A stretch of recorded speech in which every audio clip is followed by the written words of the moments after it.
Welcome to the Confluence section of the course. Here, we are going to talk about another product made by Atlassian that greatly complements Jira. And so if you have completed the Jira section of the course, you will see how your team can work even better when coupling Jira with Confluence. So what is Confluence? Confluence is a content management system, or wiki tool, that allows you to organize your work and collaborate with team members on the work. It's a central hub where you can essentially create and store any content that is relevant to either your team or your project, whether it's product requirements or specifications, meeting notes, even blogs for your company or your team. Basically, any general documentation and information. The list goes on, and you can really cater it to your needs or any kind of content that you wish to create or store. So why use Confluence? Well, chances are that your documentation, things like meeting notes, or anything that essentially allows your company to function, might be stored in multiple different places. So Confluence allows you to consolidate all of that into one place, and is a platform where you can even create rich content for yourself, or even your team, your projects, or even external customers who don't even need to log into Confluence to view your content. You can collaborate on documents in real time, and it also offers you other collaboration features like commenting, notification alerts, watching content that's relevant to you so that you are kept in the know every time changes are made. It offers you numerous predefined document templates that you can use to create your content. All of it is customizable, and you can even build your own templates. One of the best parts is that it integrates seamlessly with Jira. So you can display Jira issues within Confluence dynamically. You can even create Jira issues from a Confluence document with a single click. And the two applications are closely linked, where issues in Jira can have a corresponding document in Confluence and vice versa. There's automatic version control and automatic saving, so you never have to fear losing your information, and can always go back to previous versions of a document to look at what was changed. And lastly, there are numerous add-ons available, just like on Jira, to enhance your Confluence functionality and experience. So what is Confluence made of? When we introduced Jira, we mentioned that the main aspect of Jira are projects and issues. Basically, you create projects and then create issues within the projects. Similarly, Confluence comprises of spaces and pages. You create spaces and then create pages within those spaces. Spaces are basically how you organize content. So if you wanted to store all your technical documentation in one place, you could create a space for that. Or if you wanted all documentation and notes related to a specific project in one place, again, you would create a space for that. Once you've created your spaces, now all the content that goes into a space will be in the form of pages. Pretty much anything from meeting notes or specifications or how-to articles will be created as a page, and then populated with relevant information. Now, within a page, Confluence provides a whole slew of what they call macros, which are basically small tools or widgets that add extra functionality or dynamic content within a page. So something like table of contents would be a macro. You select the table of contents macro and add it onto the page, and it automatically sets it up based on the headings and content you have on the page. Similarly, you can have a macro that displays a Jira issue filter, which basically lists all the issues returned by a specific JQL query and displays it on the page in a table format. So these macros are pretty powerful elements of Confluence by which you can create rich and dynamic content. So what are we going to go through in this section of the course? We'll start off with how you can set up Confluence and how to navigate around it. We will also set up some users and ensure they have access to Confluence. These would be the same users in your Jira instance, as Jira and Confluence are basically two applications linked together within the same product. We'll then take a dive into all the terms that we just talked about, starting off with spaces. creating them, looking at the blueprints that Confluence gives us. And then we'll go into pages and how you create and edit pages of different templates, and how you can manage your pages and collaborate with other team members when working on your pages or content. We will also look at macros pretty much throughout the entire section because they pop up and appear almost everywhere. Almost every page can have a macro that gives it some kind of extra functionality or information. So we'll also look at how you can add macros to a page and set up some of the more common macros as examples. And of course, we can't talk about Confluence without spending some time talking about how it integrates with Jira. This is where we'll see how the two applications really complement each other, thereby allowing your team to be really productive when using them together. And part of that productivity is brought about by the collaborative editing feature of pages, which I will also demonstrate. And lastly, we'll touch on the administrative aspect of Confluence, such as setting up permissions at different levels, and look at some of the other Confluence administrative functions at a high level at least. Now, I want to just leave you with one note in that Confluence is very powerful and offers a lot of functionality and customization capabilities. And so there may be some details about using Confluence that I just won't be able to cover in this section. But I do recommend using their documentation as a resource, as they have a lot of nuances. Things like keyboard shortcuts or various ways of boosting productivity when using Confluence that you can learn from and just get more knowledge from their comprehensive documentation. With that said, let's get right into it and look at how you would go about setting up Confluence from scratch.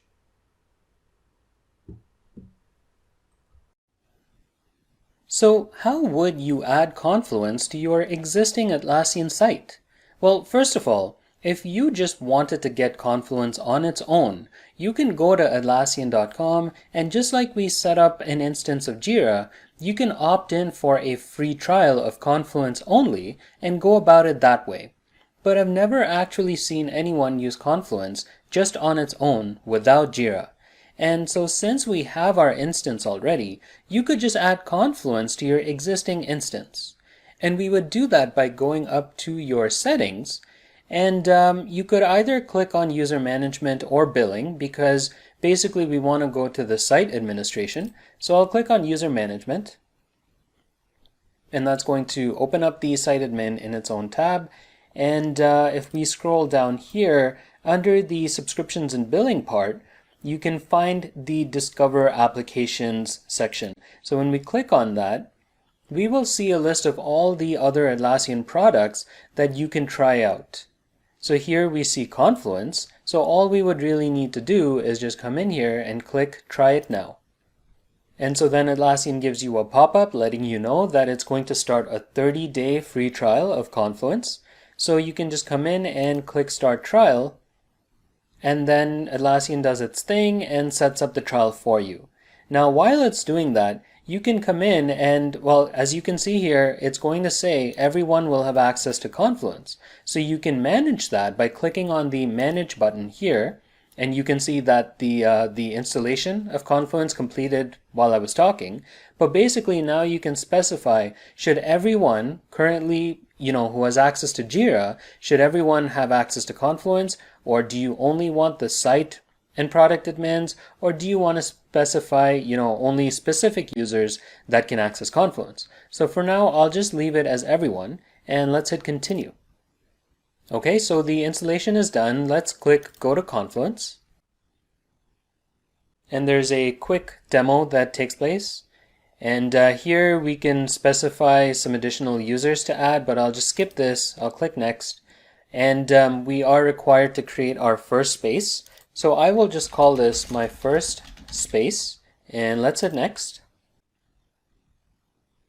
So we're taken right into Confluence, and we are in that space. However, it takes us right into the page editor for the home page of that space. And there are a couple of tooltips here to, kind of give you a little bit of a tutorial, which I'll just close them for now. And let me close out of this page. So now we're taken into the Confluence homepage, and you can see that it looks very similar to Jira. But on the top left, you can see that it confirms we're actually in Confluence. And just like in Jira, we have a grid application switcher. So through this, I can now switch back and forth between Jira and Confluence. So if I were to click on Jira, I am back in my Jira part of the instance, and then once again, I can just switch back to Confluence. And that will take us to the homepage of Confluence, which looks very much like the homepage we have in Jira. You have all your spaces here that will be listed at the top, and then at the bottom here, we have these same 4 tabs that we've seen where, it'll list out all the recent pages you visited, that you've worked on, if you have any drafts. Now, this draft is basically the page, that first page that we were taken into, which I ended up closing. And every time you close a page, what it does, it kind of saves it as a draft. So that's why it's showing up here. And then you've got your start pages, any favorites that you have when you click on the star, those will appear here.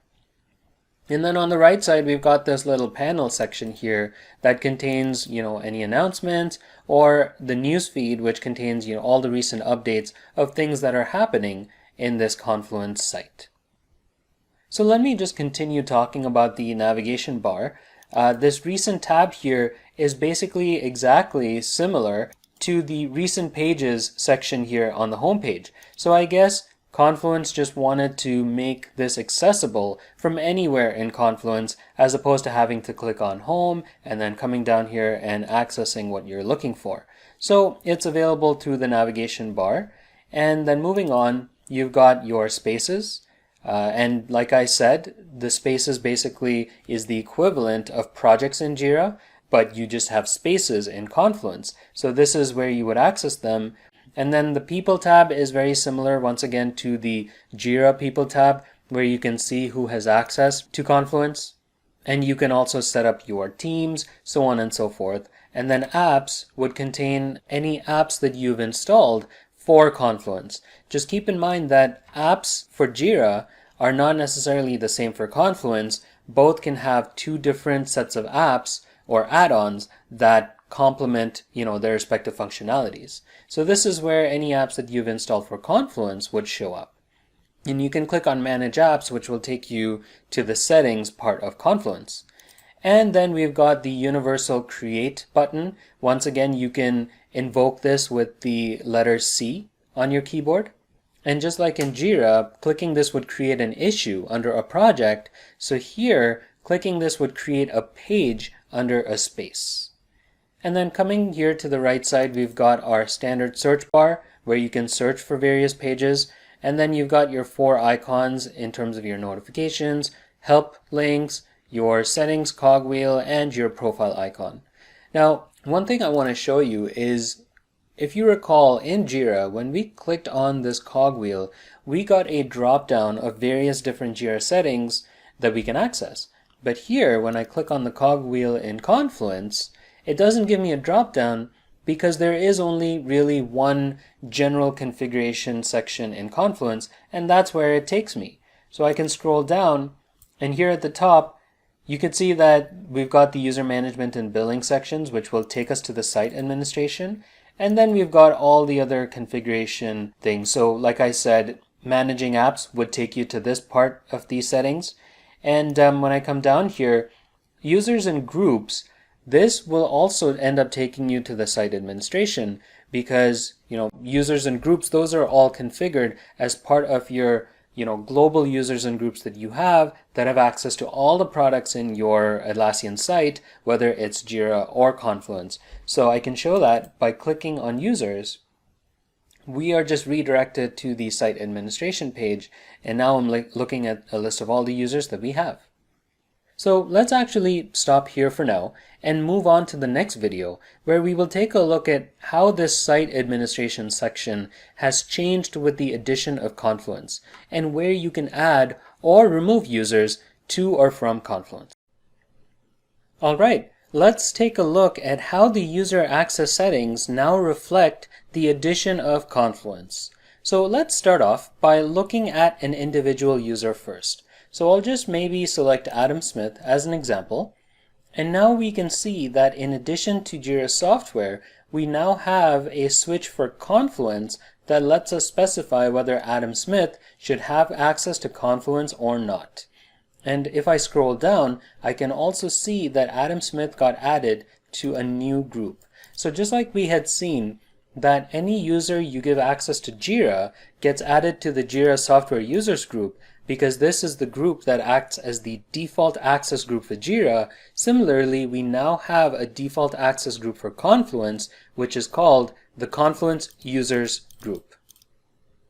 So if I come up here to the groups page, I will see that here as well, and you can see it is the default access group, and the description here says that this group grants access to Confluence. So if I come in here, we can see that all the 4 users that we have in our Jira site have been granted access to Confluence. Now, the administrator user is not showing up here because I'm guessing that that user is a site admin. So by default, site admins get access to all the products. So this just comprises of all the other users that didn't necessarily have elevated privileges. But the reason why they show up here is that when we were installing Confluence, we selected that everyone should get access to it. So that's why all the users got added into this group. If we had only selected that, admins or site admins or specific users would get access to Confluence, only those users would show up here. And then you would have to go in and manually either add the other users through this option or go into the specific users page and toggle that Confluence toggle just to enable that access. Now, where is it configured to say that this group is what gives access to a user to Confluence? Well, if you remember, we had seen this when we were looking at Jira. That would be in the product access part of the site administration. So when I come in here, before we had seen this Jira software section on the page, but now below that, we've got a Confluence section. And so this is where it specifies that the Confluence users group gives access to users to Confluence. And that is once again the default access group, but the administrators and site admins will also get access to Confluence. And if you create new groups going forward, you can come in here similarly as we had done to Jira. You can come in and add the group here so that any user you add to the group would get access to Confluence. So a good example of that would be just like we had given external consultants access to Jira software, you can come in and you can add the group here. And if I come up to the administration access part of it, once again there is a Confluence section that says that the administrators group and the site admins group have administrative privileges in Confluence. Now you'll notice that the administrators group is common between Confluence and Jira. So if you end up in the situation where you need some users to only be able to administer Confluence and not Jira, then what you can do is you can create a new group, call it, say, Confluence Administrators, and you can add that group in here, but not in Jira. So then any user you add to the Confluence Administrators group that you've created will get access to administer Confluence, but not Jira. So just an idea to keep in mind. And so now coming back to the users page, if I were to invite new users, once again, I'll have the ability to enable Confluence, whether I want the user to access both Jira and Confluence. And if I keep this enabled, then this user will end up getting added to that Confluence users group. So let me just cancel this for now. And if you wanted to revoke access to Confluence, so for example, let's say that customers are not allowed access to Confluence, you can click on the user and then just disable that toggle. And after a while, there you go, you see that the Confluence users group disappeared from here. So Monica Hall is just a customer, and we'll keep it that way, and Monica does not have access to Confluence. Going forward, you can always come back to the product access section, and if you decide that all customers need access to Confluence, then you can just come in and add that respective customer group accordingly. Okay, so I just wanted to show you how the access settings have been modified with the addition of Confluence and how you can go about granting access to Confluence for users. Let's now move on to the next video and get back into Confluence and start our venture into Spaces. Spaces, as I mentioned before, is really what Confluence is made of, and basically represents an area where certain kinds of content can be stored or organized, almost like folders, or, well, spaces, where teams can work together and collaborate. You can see all your spaces by going to your space directory, by coming up here to the top in the Spaces dropdown, and then clicking on View All Spaces. Right now, we only have one space that we created when setting up Confluence, and it's pretty much empty, but we'll be creating a couple more spaces as we go through this section. And right now you can see we are in the Site Spaces directory. So there are basically two kinds of spaces that are available. The site space is the main one that you would use, which you can create for either a specific team within an organization, or it could be a space for a particular project as well. Basically, a place where team members can collaborate. A personal space, on the other hand, is one that you can use to store your individual work, keep a track of tasks, or generally play around with Confluence to test out various things. Maybe this is where you can polish your documents before moving them to a public space, and you can set the permissions accordingly so that you're the only one with access to that personal space. You can obviously invite others if you wanted to, but it's still yours and not meant for collaboration with other team members. Right now, there are no personal spaces created for this user, but basically every user gets to have one personal space that they can create. The My Spaces section is where you will see all the spaces that you've starred. And since we're on this page, I also just want to show you the columns here. So you can have a description of a space that will show up here. You can even set up categories for spaces. So it's very similar to how we have labels in Jira. So categories is something that you can use, for example, if you want to easily identify spaces that are meant for Jira projects or spaces that are meant for teams, you can create categories for those respective things and then label the space in that category. Another example would be, let's say you have some spaces that are actually accessible by customers. Maybe you want to identify and distinguish which spaces are internal versus externally accessible. So you can use categories for something like that. This icon will take you to the space details, and as I mentioned, this star would make sure it gets added to the My Spaces section, which we're looking at right now. You can also archive a space, which basically hides it from basic site navigation and searching. But you can always find an archive space here, and you can restore it anytime you want. Alright, let's get into the existing space that we have and see how it's structured.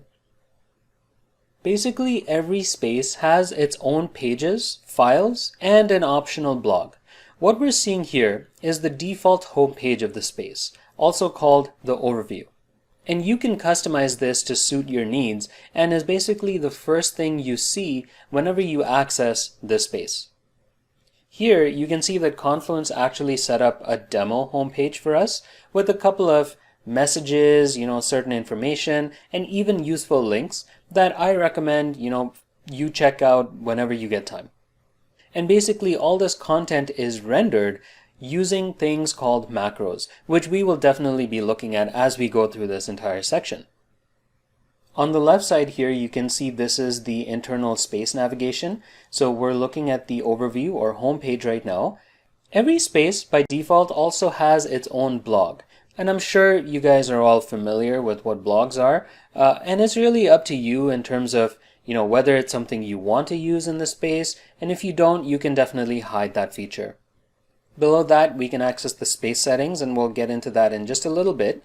And below that, you have the option of editing this sidebar and adding a couple of shortcut links that might be helpful to the people accessing the space that are even relevant to the space. And then below that, you've got your pages. So any page that you create within the space will show up here in the form of a page tree. And then finally, it looks like Confluence is trying out this new feature in beta stage right now called archive pages. So I'm guessing that you will have the ability to archive individual pages, and then those pages would appear here in this section. So let's take a look at the space settings. Now I'm logged in as an administrator, and as you can see, I'm an administrator of the space, so I can see all these options. But if you are not an administrator of a space, you may not be able to see all these different options. So starting off with the space details, you can edit these details, things like the logo, the name of the space, but keep in mind that you cannot edit the key of a space. So once you set up a space and you've set up the key for it, you cannot modify that. It's kind of set in stone. So keep that in mind. You can even change the home page. So if you create a certain page under the space and you want that page to be the home page of the entire space, you can do that. And then once again, like I mentioned, you can specify the categories that this space would fall under. You can even come in here to the sidebar configuration, and this is where you can disable the blog. So if I disable this toggle, you can see that the blog option is now gone. So you can even disable the home page if you wanted to. Here you can archive or delete the space. Then we've got a permissions tab. So this is where you can specify the permissions of the space and who can do what. And we will be looking at this a little later on. You've got some content tools. Here you've got a whole bunch of functions related to pages, and you can see these are a list of page templates that are available in the space. You can even modify the look and feel of the space here in this tab, or you can go to integrations where you can link certain Jira projects to the space. So I just wanted to show you at a high level some of the functions that are available in the space settings. All right, so that is an intro to how a space is laid out. Now, Confluence comes with a few space templates or blueprints. So let's get into that and create some spaces through these predefined templates.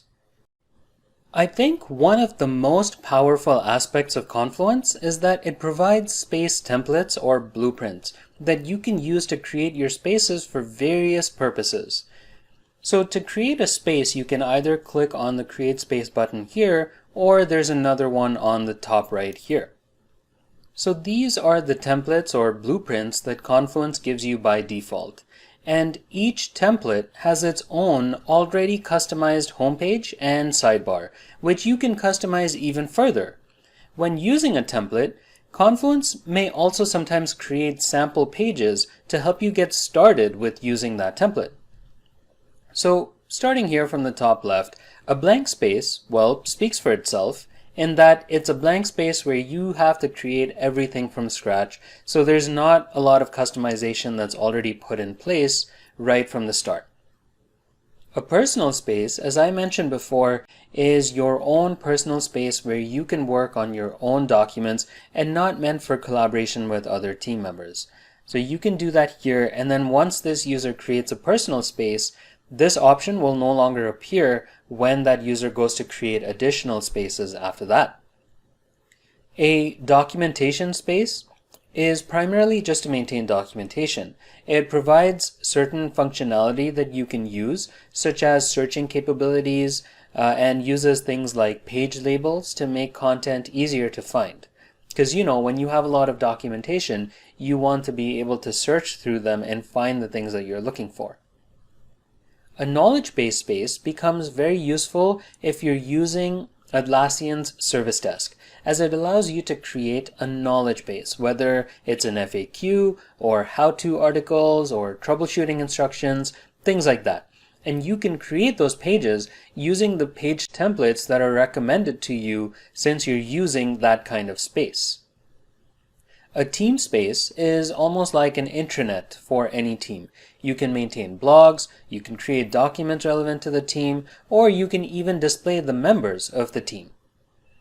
And then finally, a software project space goes hand in hand with Jira, as it allows you to organize all your software project work, whether it's for storing documentation, meeting notes, product requirements, any collaborative work that your project team would be working on for that project. So let's actually select this one and create a space.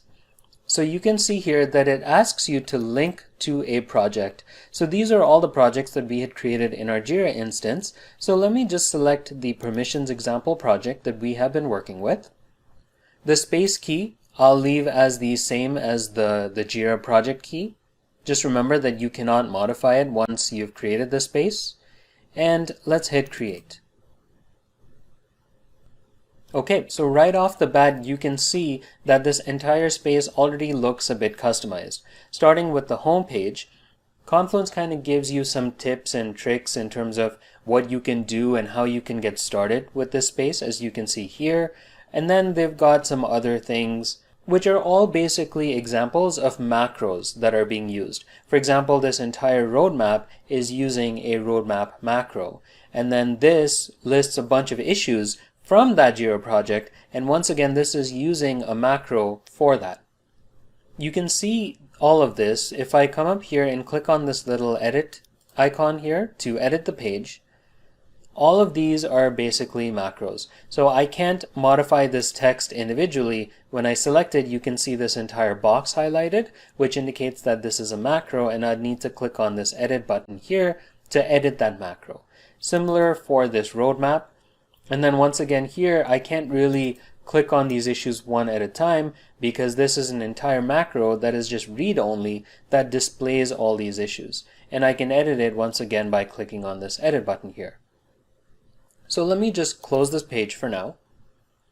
And you can see on the left side, there are a few sample pages that have been created. And we will learn later on that these are basically index pages for various things like meeting notes, product requirements, things like that. So you are able to create pages that use these kinds of templates. So if I come up here and click on the create icon to create a page, you can see that the templates that are recommended to me are related to a software project or related to this particular space. So I can create a product requirements page, for example, and when I do so, that will automatically be listed in this product requirements index page.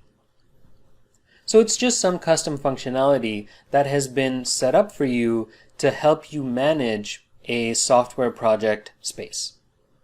So let me go back to the space directory, and what I'm going to do is, to save time, I will create a space for each of the other blueprints, and once I'm done, we can just step through them really quickly to see how they're different.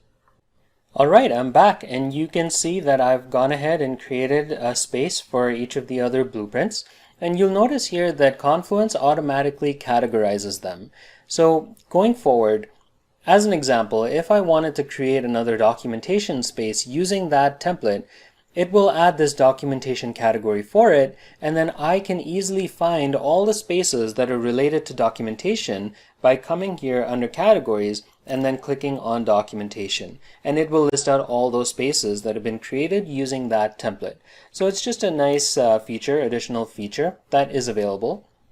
So let's do this. Let's actually step into each one of these spaces one by one, as I'll open them up in their own tabs. We don't need to look at the Jira project space that we created because we had already kind of looked at it. So let's head over to the documentation space.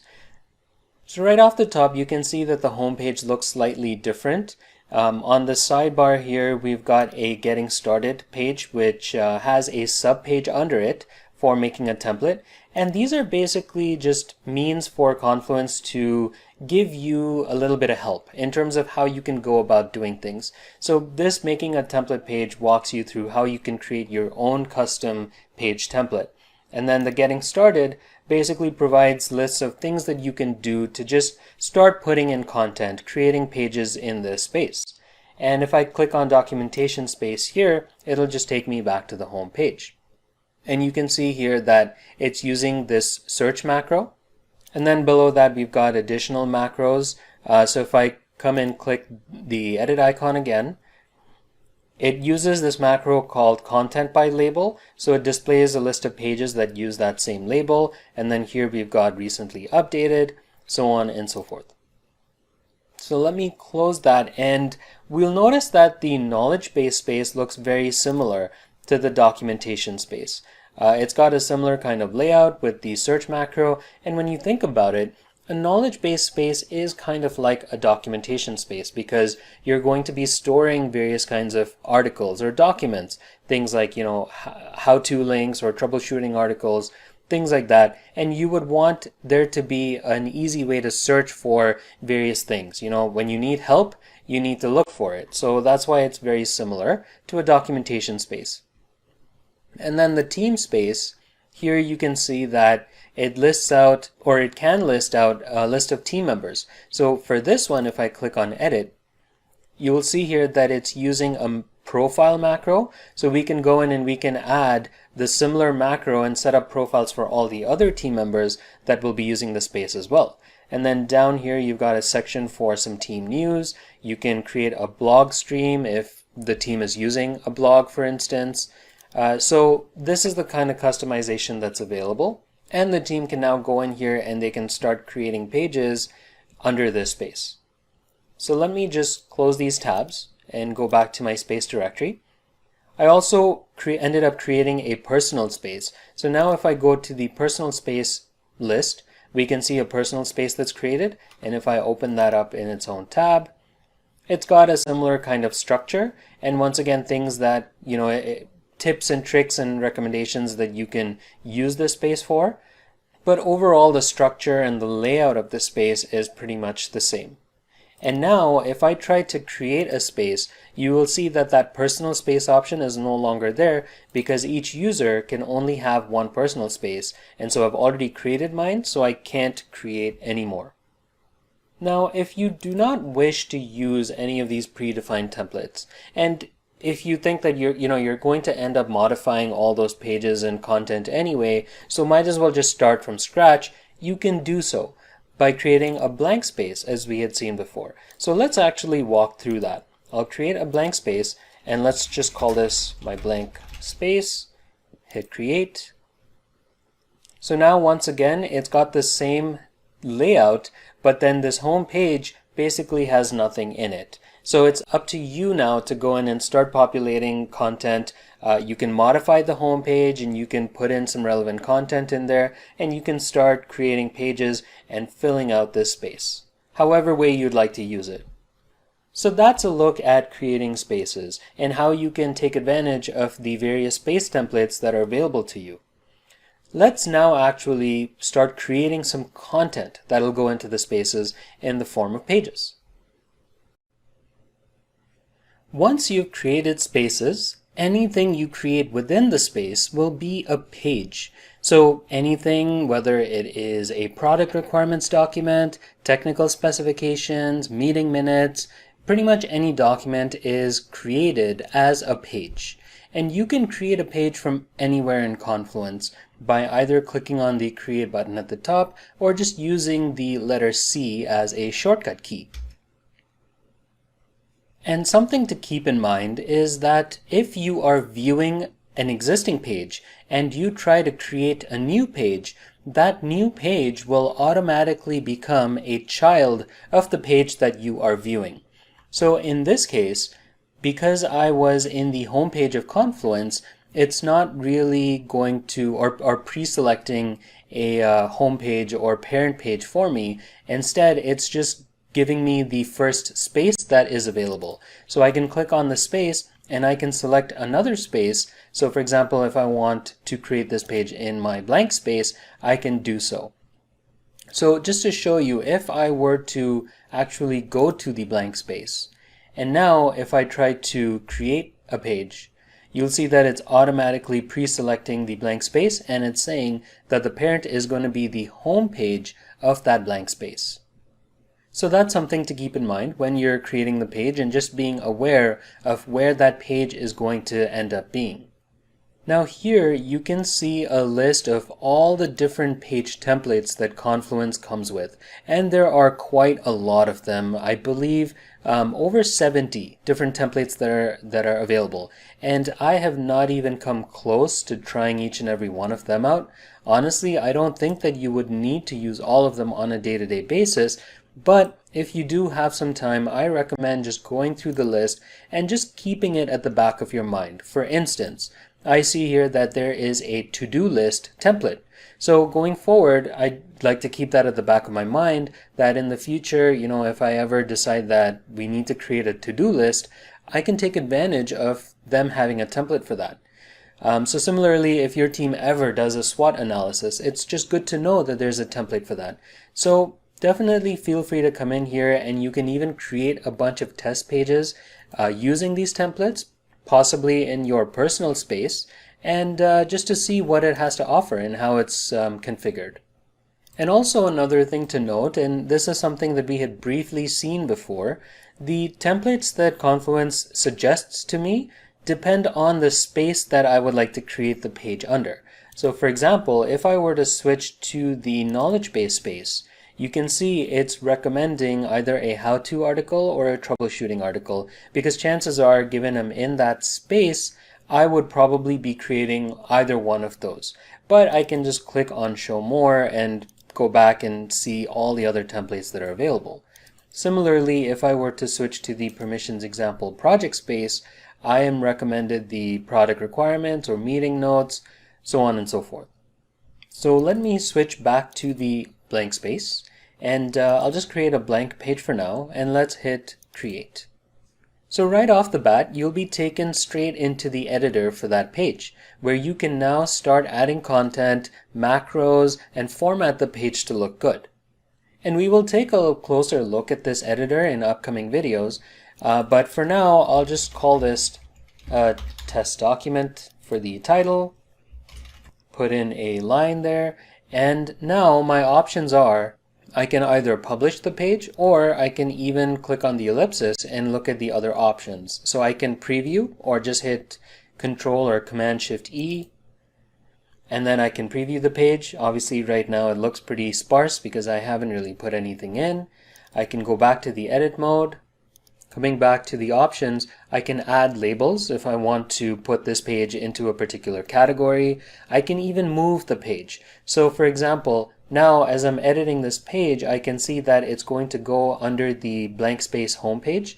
And if I realize that, oh, that's a mistake, I don't want it to go there, I can move it and I can select a different space. So for example, the permissions example project, and then it'll list out all the various pages that are already in that space, and I can click and select any one of them to be the parent page of this new page that I'm creating.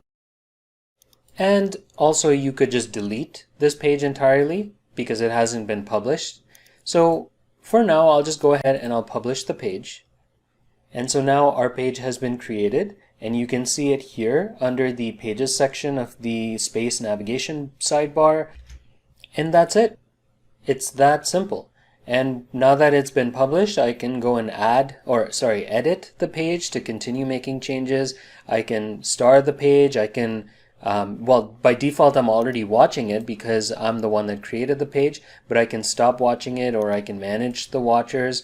I can modify the restrictions on the page in terms of who can view it, things like that. Now, if I were to come in while viewing this page and click on the create button to create another page, you can see now that it's saying that my parent is going to be the new test document page that we just created. So let me do that, and let me just call this test subdocument. And another thing that I want to show you is this page is another new page that I'm creating.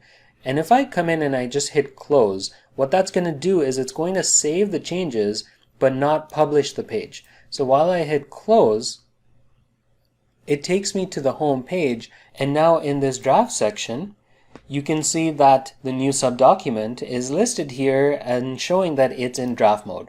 So I can click on it, and it will take me back into edit mode, and I can continue editing it. And then once I'm finally ready, I can hit publish. And so now you can see that that test subdocument is a child page of the other test document that we had created. And that is how the page tree ends up getting structured under this particular space. Now, if you had mistakenly created this subdocument page under the test document and that wasn't your intention, you can just click and drag it to, whatever level of the tree you want. And so now it's no longer a subpage, it's a document on its own. Now, obviously you can rename it to, obviously not represent that it's a sub document, but, I'll just move it back for now. And so it is a child page again. All right, so that is how you can create pages in Confluence. Let's now take a deeper dive and take a closer look at the page editor. In this video, we are going to take a look at the Confluence Editor in a little more detail. So to do that, I'm going to head back to the blank space and let's work with this test document that I had created. So I'll come up here and click on the edit icon, and that's going to take me to edit mode, and this is the Confluence Editor. This is actually a fairly new version of the Confluence Editor.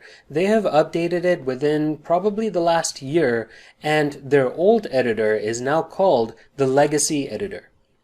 And if you guys are familiar with things like Microsoft Word, I don't need to step through and walk through each and every one of these features. I'm sure it is fairly straightforward and self-explanatory. So, things like highlighting text and then converting it to a heading, and then, bolding, italicizing, and all these other formatting options. You can align the text accordingly, deal with the text color, and then work with your standard bulleting features.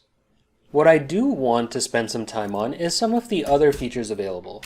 So for example, if I come up here, we have this action item checkbox. So when I select that, it automatically puts in a checkbox and then it kind of describes what you can do. So this is basically used to create some kind of task list. So for example, if I type out this is the first task, now I can use the @ symbol and basically tag someone in the team. So let's just pick Adam Smith, for instance, and now I can say do on and then hit the /. Now, just so you know, the / is a hotkey for inserting a macro, but if I add another /, I'll see the date option. So when I select that, now I get this little calendar widget where I can go in and I can specify a date. And then I hit enter, and then I can continue working down and making that list of tasks. So I can say this is a second task, and I can possibly just assign that to myself. And you will notice that items that are assigned to yourself end up being highlighted in blue, just so it is easier to see and highlight because, it applies to you. And another thing I want to show you just before we continue with editing this page, let me go ahead and publish this page. So here we had created a couple of tasks, one of which is assigned to me. So what I can do now is from my profile icon on the top right, I can come in and view my tasks. So if I click on that, open that up in a new tab. So here I can come in and I can see all the tasks that have been created, whether by me or anyone else in the team from any document in the Confluence instance, and all those tasks with my name on it would appear here, just so I can now come in and I have all the things that I need to work on in a consolidated single spot.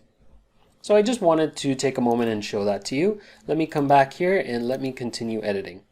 All right, so let me go down here and now let's look at this. So this is a way that you can put in a link. So if I click on that, automatically I get this little pop-up where I can link to another page. So I could maybe link to the documentation space home page or the blank home. And so then it kind of sets it up that way as a link. Or if I delete that and let's click on link. By the way, the shortcut key for the link is just Control or Command K. I can also put in an external link. So right now it's kind of getting cut off there. So I guess this is a UI glitch that Atlassian needs to fix. So what I'm going to do is I'm just going to go down a little. There we go. Now we can see it. So I can come in and I can put in, Atlassian.com, and then I can say Atlassian and then hit enter. So now I can put in an external link accordingly. Moving on the list, you can add files or images. This is another feature where you can, insert the and symbol, the @ symbol, so that you can assign tasks. You can insert various emojis to kind of add a little bit of fun in your document. And then we can get into the table feature. So once again, you can see the shortcut key is Shift-Alt-T, but when I click on that, it inserts a table. Now, this table is basically dynamic in the sense that you don't have any separate formatting toolbar, but all the formatting can be done in the table itself. So if I want to add a column, I can just hover right in between them and click on the plus sign. Same thing with rows. And then any formatting is done with the little downward arrow in each cell. So here now I can change the cell background, I can insert columns or rows or remove them, and I can clear it, so on and so forth. And if I want to do it to multiple cells, I can just highlight all of them and then change the background color accordingly. And then if I wanted to delete a column, I can just select it right here at the top so it highlights the whole column, and then hit the little X that shows up. So now I'm back to 3 columns. I can increase the width of the column to span the whole page. And then below that you've got some table options. So when I click on that, right now it's got a header row which is kind of highlighted in gray. I can do the same thing with the column. And so it highlights it in gray, but you can't see it here because I kind of highlighted the cell. So let me revert that actually and go back to no background. And let me see if I uncheck this, check it again.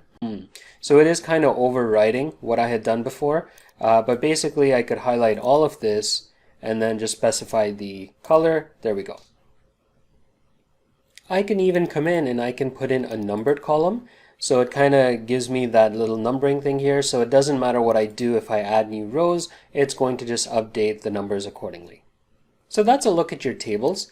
The next thing that I want to show you, if I just create some space for myself, is the layout option. So when I click on that, it basically creates this little columned section type area. So, and I can adjust how I want the columns to be and the spaces. Now, it is kind of configured in that these are the only options available. So if I want 3 columns, or if I want 2 columns where one is slightly wider than the other, so I can do it that way. So let me just put in some text here.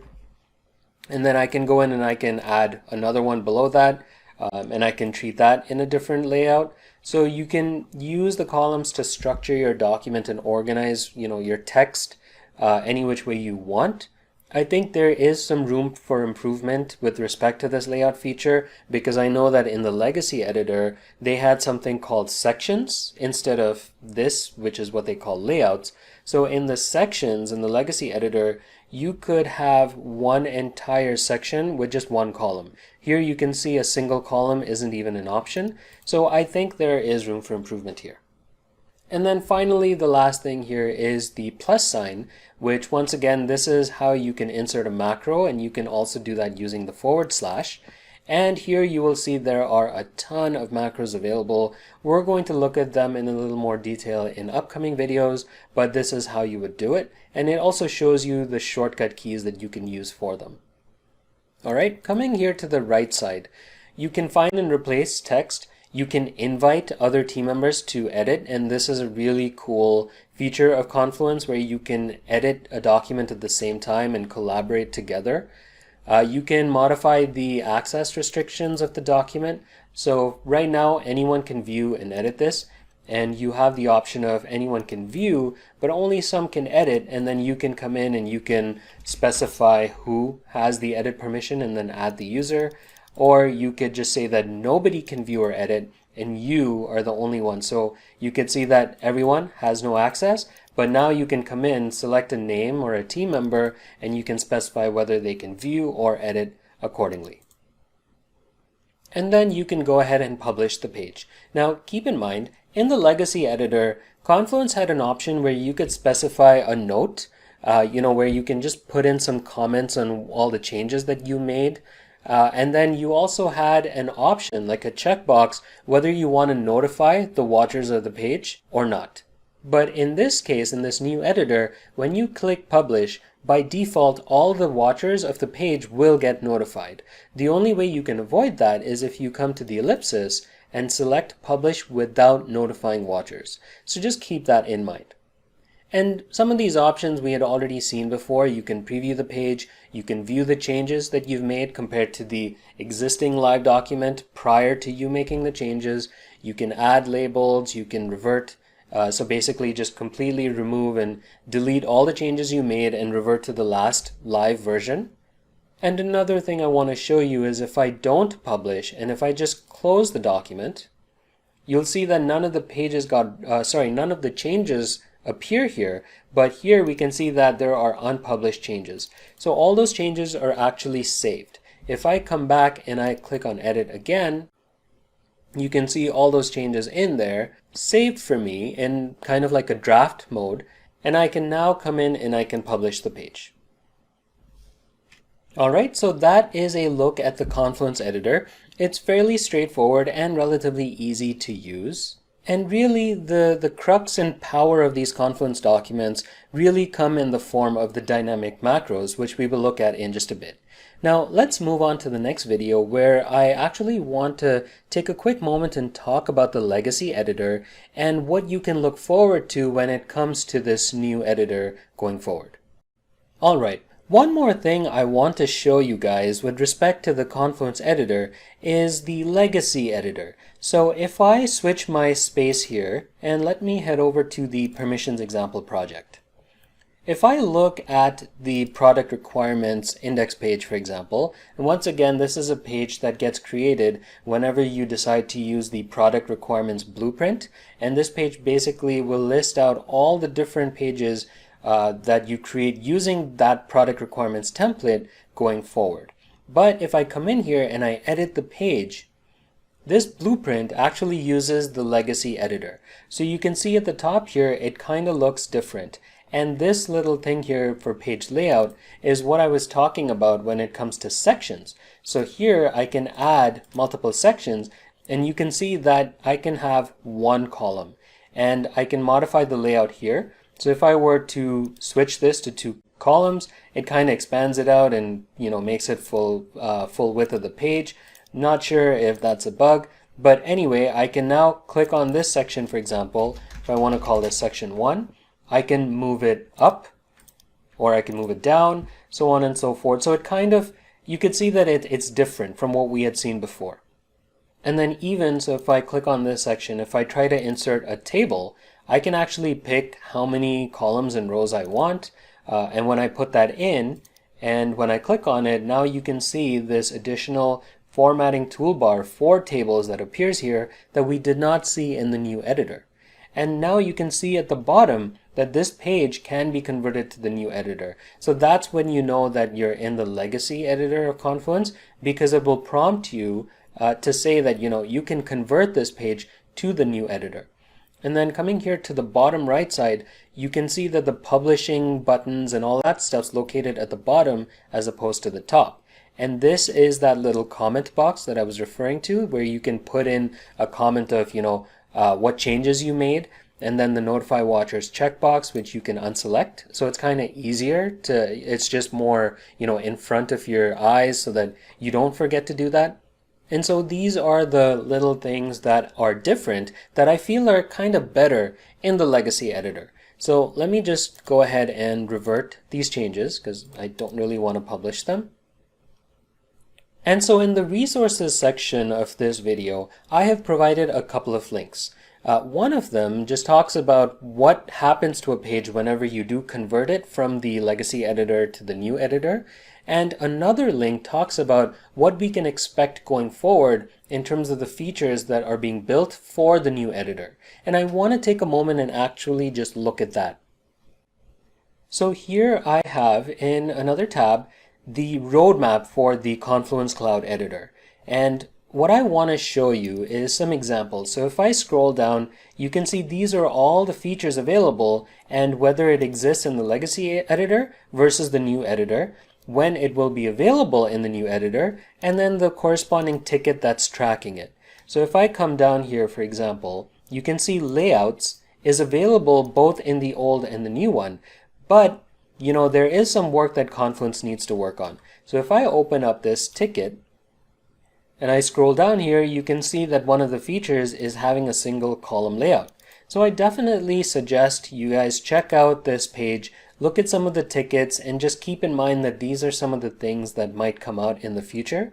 And another thing, if I scroll to the bottom, what did you change comment box? So this is clearly not available in the new editor, but once again, there is a ticket tracking it.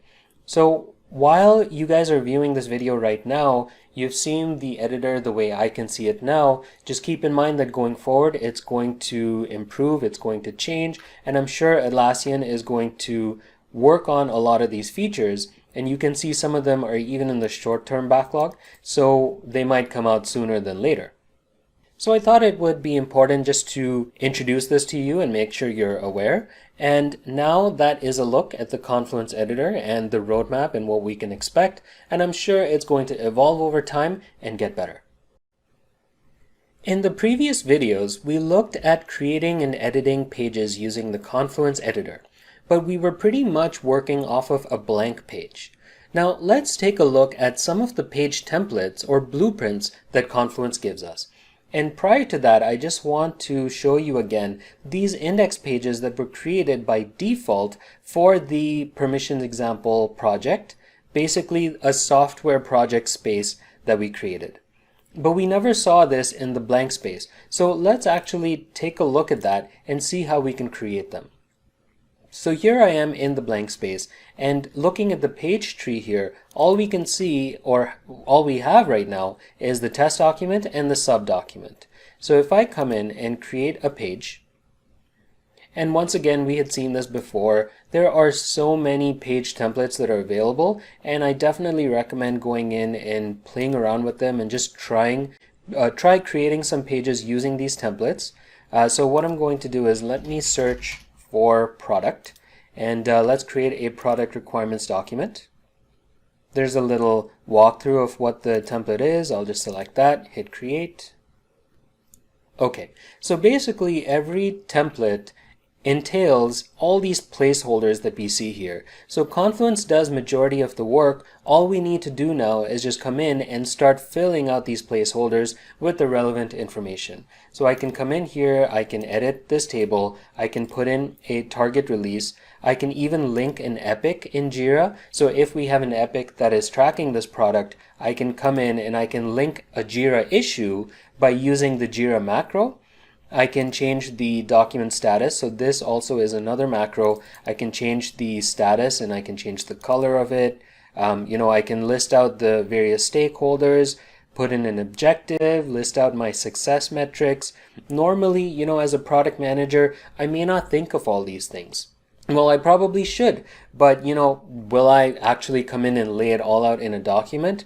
Well, when I do that using this template, I'm kind of forced to, or I'm encouraged to come in and put in all that information to state my assumptions.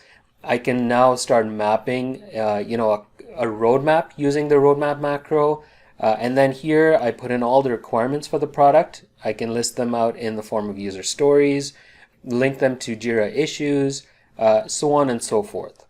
So it's a very good looking template, to be honest, in terms of creating your product requirements. But for now, I will just put in a title for the page, because that's all we really need. I'll leave everything else blank for now, just for demo purposes, and let's hit publish. So now we are in the product requirements document, and you can see that the document also appears here in the page tree, but we also now have this product requirements additional page, which is the index page that we had seen before. And so now going forward, any new document that I create that's a product requirements document will appear here and will be listed here, kind of like your index page. And what I can actually do just to organize the page tree, I can take the PR1 doc and I can drag it into the product requirements so that it appears under there, just to keep things organized. I kind of wish that Confluence did that automatically, where it would just put it under as a subpage, but it's something you have to do manually. And so we can do the same thing for meeting notes. So let me come in here and search for meeting notes, select that, hit create, and let's take a look at how this template is structured. So we've got the date. You can see that the title is automatically populated with the date.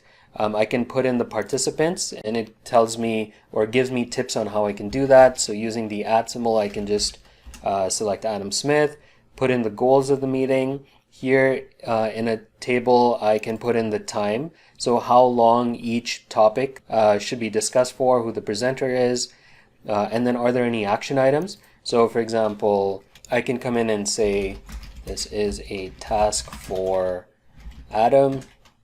due on, and then let me just select a random date, and then let's go ahead and publish this. So now our meeting notes got created. We will expect to see it in the page tree. So now, because I was looking at the product requirements index page, when I created this new page, it ended up putting it under there. So I'll definitely need to move that. But just to show you, now we have a meeting notes index page as well. And the way this has been built is that it'll list out all the incomplete tasks from all the meetings. And given that we had assigned it to someone and put in a date, it also puts in and fills out these columns respectively. And then here I've got a list of all the meeting notes going forward. And now I can just take that and drag it into the meeting notes so that it stays organized that way. So that's a look at how you can use some of these page templates or blueprints. And once again, I recommend checking out all the different templates, as many as you think would be relevant to you, just so you can see how that template has been structured and whether you feel you can actually use it in your organization. Now, another thing you can do is you can actually create your own custom templates or even modify the existing ones that are available to you. So if we head over to the space settings and let's go to content tools. So here you can see you can create a new template. So if I click on that, I'll start off with a blank page, and let me just call this standard template, and then maybe I can just put in something just for demo purposes. So maybe I'll go and add a layout, and I'll switch it to this one, and then here I can add a macro for table of contents, and then maybe here I can put a related pages section. And then that's it. Let me just keep it for now. The rest of the page is free for anyone to put in whatever they want. So let me hit save. Alright, so now we can see our standard template has been created. And I could just click on this promote link, which essentially just displays this template at the top of all the options available. And let me modify an existing one. So if I search for the meeting notes blueprint here, we can see all of them listed out and we can actually edit them. So if I click on edit here, so this is the meeting notes page template. And let's just say, for example purposes, I want to get rid of the goals section. And then here for the discussion topics, I don't really need the time column, but I do want to add a due date.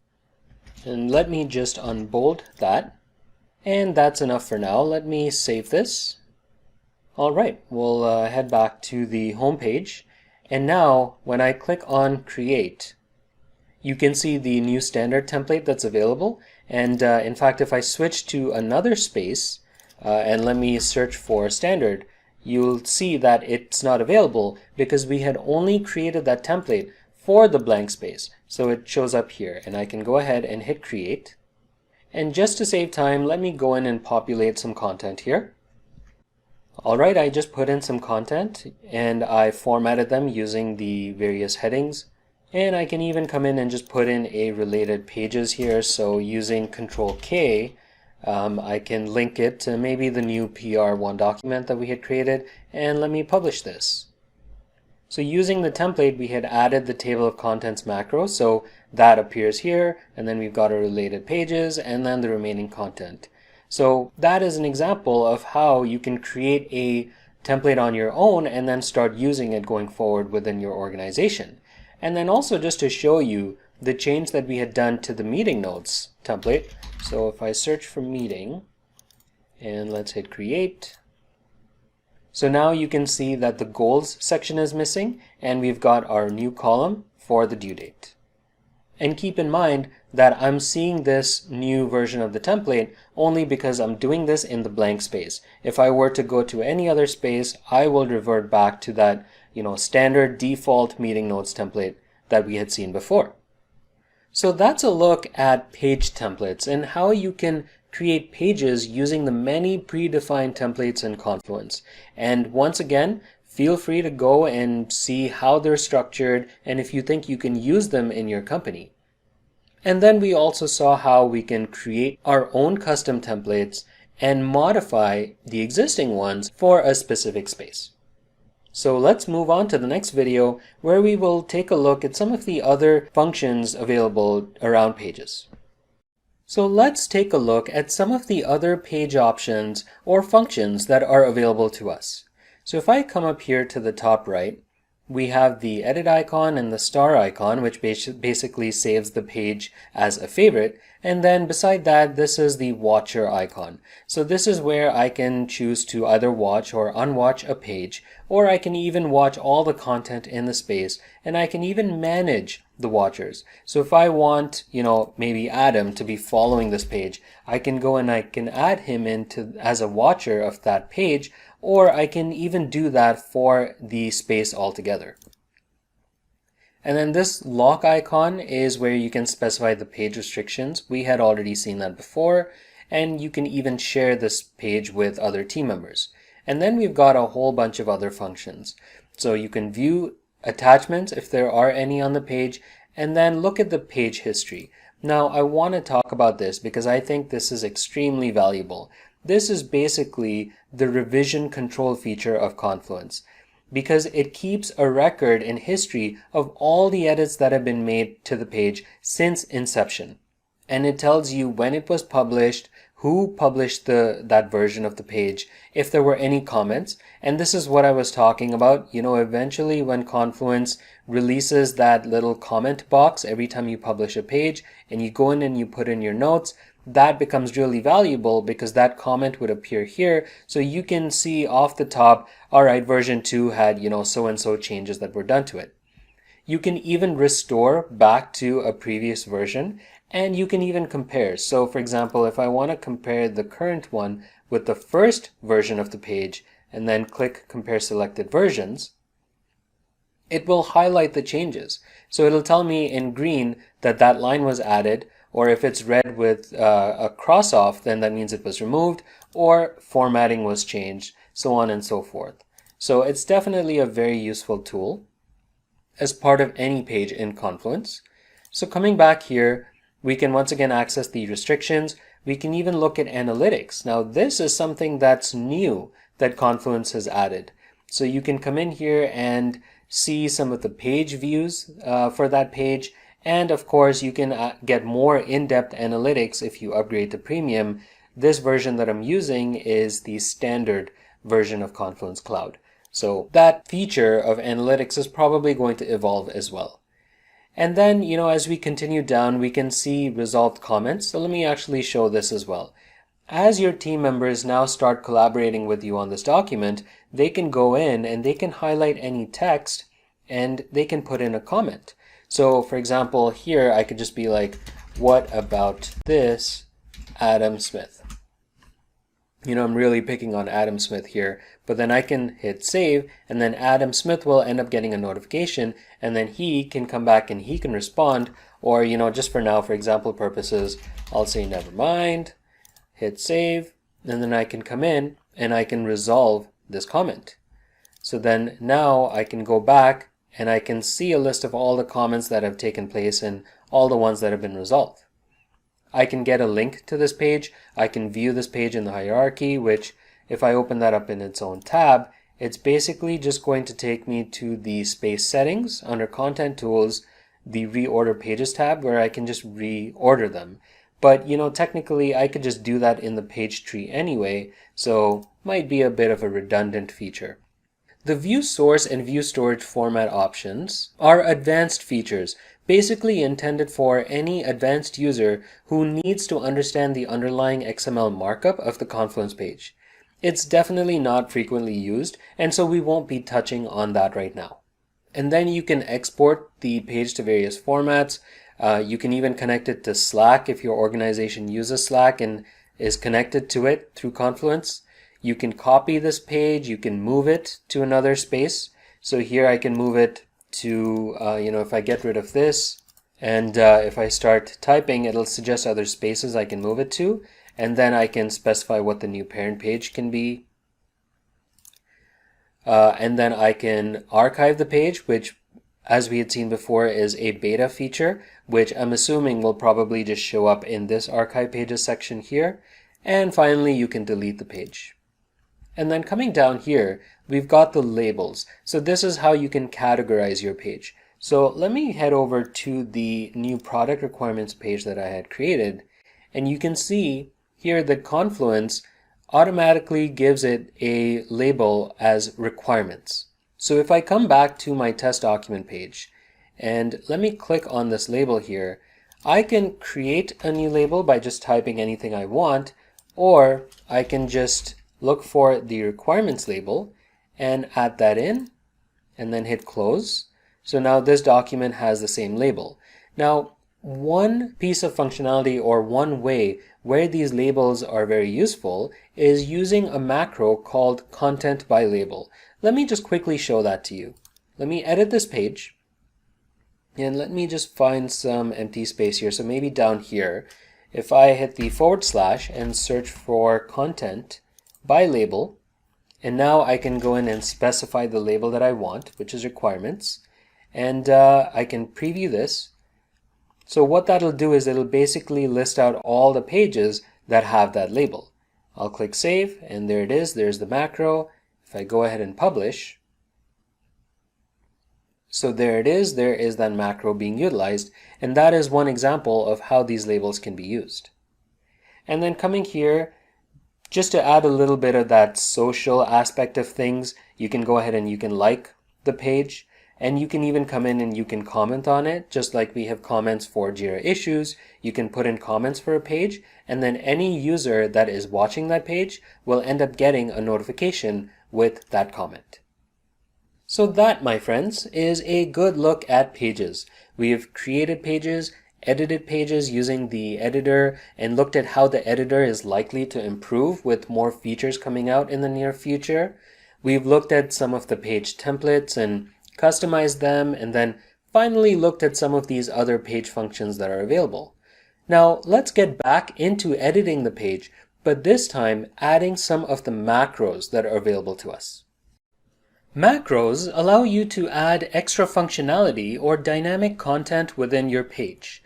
Confluence offers you a ton of macros to work with, but unfortunately, we won't be able to go through all of them.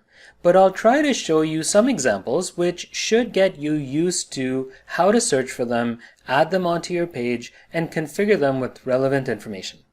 Plus, we've already seen some macros from previous videos, so this should just be a continuation of that. So here I am in the standard template test page that we had created using the customized template. And what I'm going to do is let me edit this page and use this page to look at some of the macros. Off the top, when we created the template, I ended up adding a table of content macro. So that is, something that we've already seen. And then here is just a related pages section with a link to a document. Now I can come in and I can also display this link as a card, just an additional feature and way of visualizing this that is available. Now to add a macro, you would come up here to the plus icon here, and once again the shortcut for that is just the /. So if I put my cursor anywhere in the document and put in a /, I can see all the macros available, and then I can start typing to look for whichever one that I want to use. So let me just come in here, and starting from the top, once again we won't be able to go through all, but let me just show a couple to start. So starting with the code snippet, this just allows you to put in some code, and you can even select the language, the programming language, and I guess it would format it accordingly. But for now, I'll just put in some text, and then let me move the cursor down.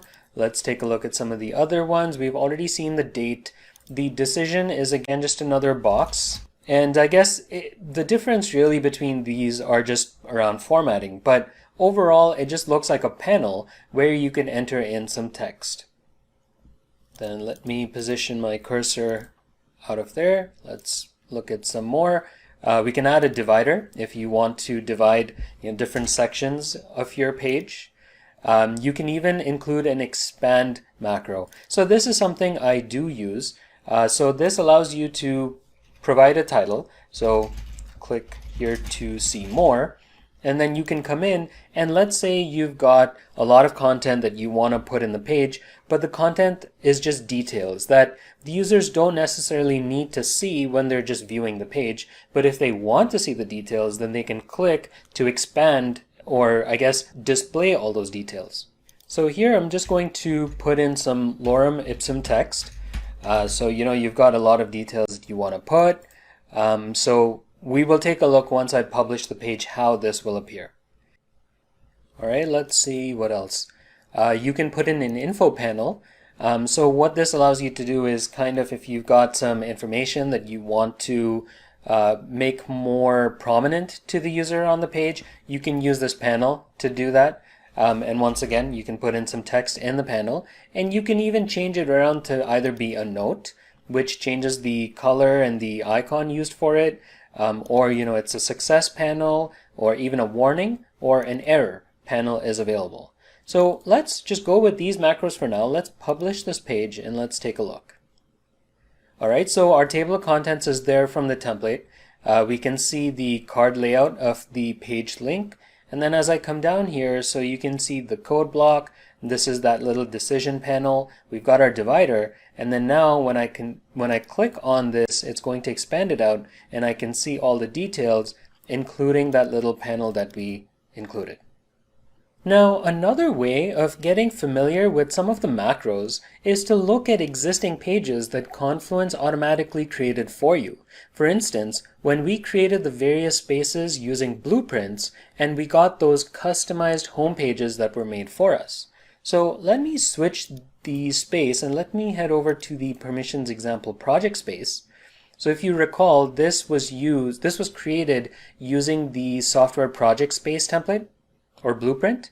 So this is the home page that was made for us, and I can edit this and take a look at some of the macros that are being used. So here we can see the success panel being used.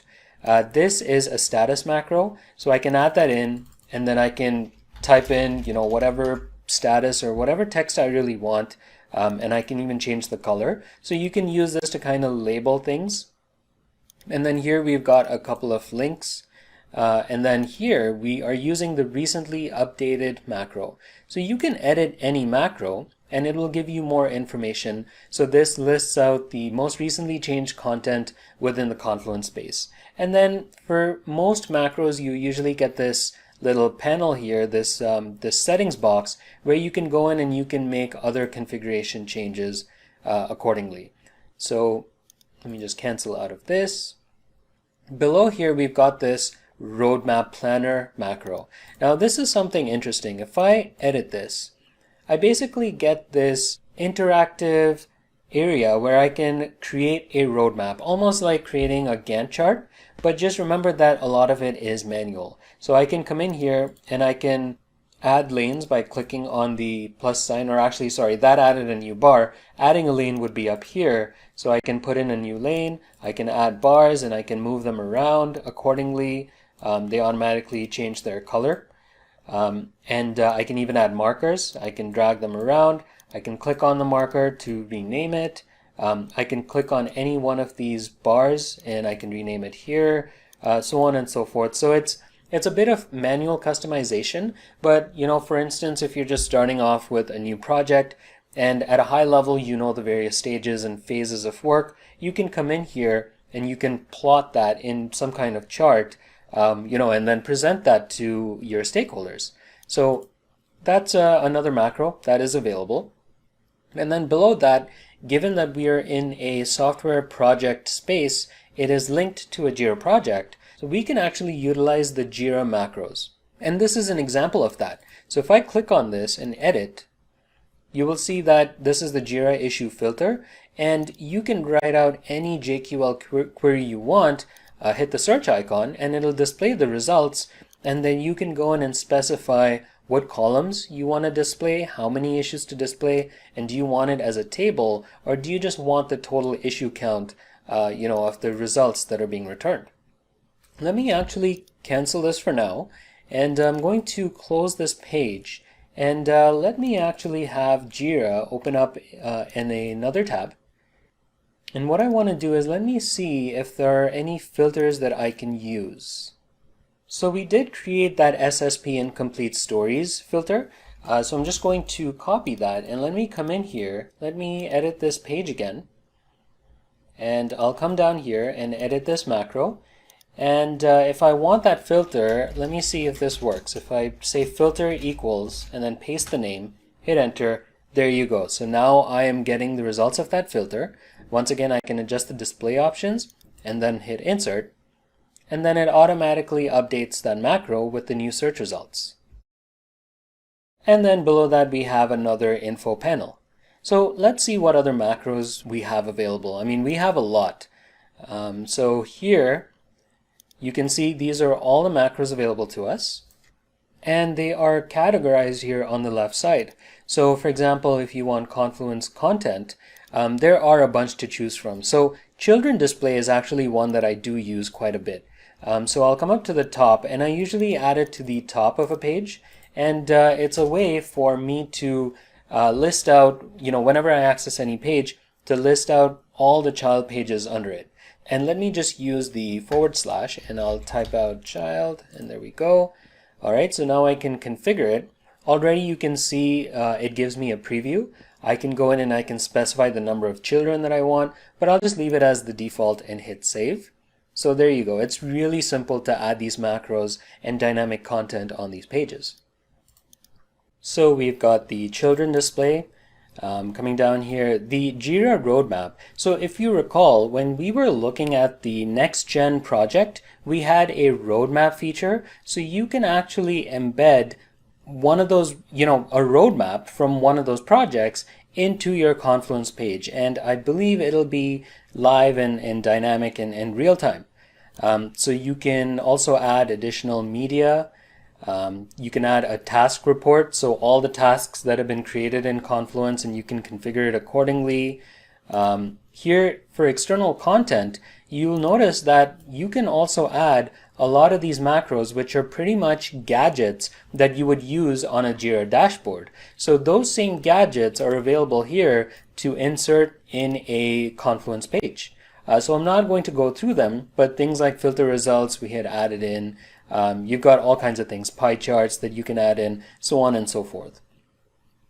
And you've got some formatting macros, reporting macros, and even from a visual standpoint, you can add charts, you can add galleries of images, and this is the roadmap planner that we had looked at. So there's a lot to work with here and to include in your pages to make it more dynamic. And I also just want to take a moment and show you Atlassian's documentation on macros that you can use as a reference. So here I am in Atlassian's page for macros, and I've provided this link in the resources section of the video as well. And if you scroll down, you can see macros in the legacy editor only. So these are not available in the new editor. But then you can come down, and here you can see macros that are available in both editors.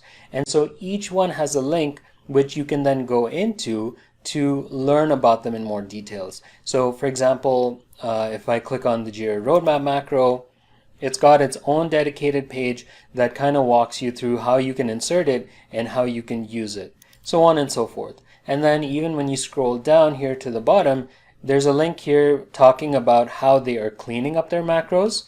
So let me just go there for a quick second. So this page basically and mainly talks about the macros that they will be getting rid of, especially for the legacy editor. And I'm sure they're going to be working and improving on the new editor constantly. So definitely use this page as a reference.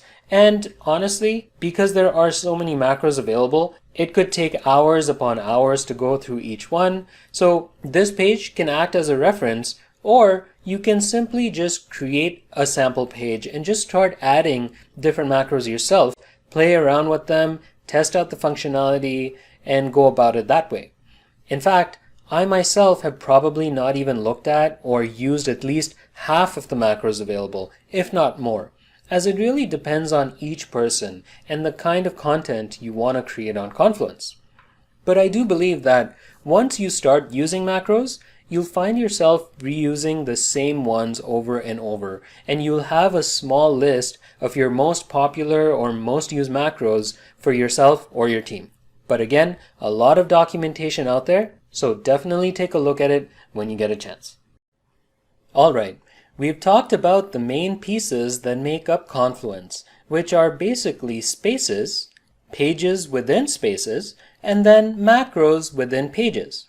Now, I wanted to also talk about how you can collaborate on content using Confluence.